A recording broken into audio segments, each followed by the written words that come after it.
Mae 600 yn brifo. Mae rhoi'n cur ar femrwn y co yn waeth wir nag yw llythyru a deud yn deud mewn inc du.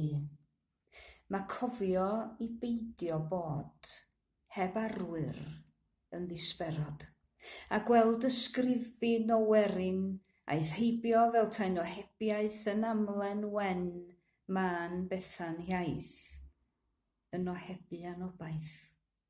Waeth rhoi llythyr a llith i'r llwch i'w ail ddelio ei ddilwch. Dewrach yw rhoi dy eiriau yn y gwynt, fel marchog gwau, gyrru'r wen fel gyrra rog, neu fel tasa tir twysog.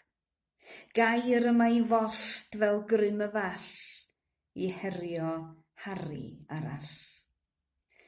Pennel mwy abal na'r meibion, a'r gair o Gymraeg sy'n gwneud y Gymru hon.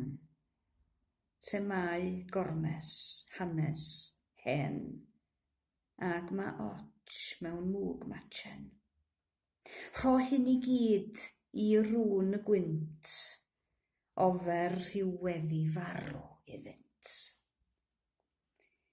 Nid oes neb ag ateb gwell, nag i ollwng i gyllell.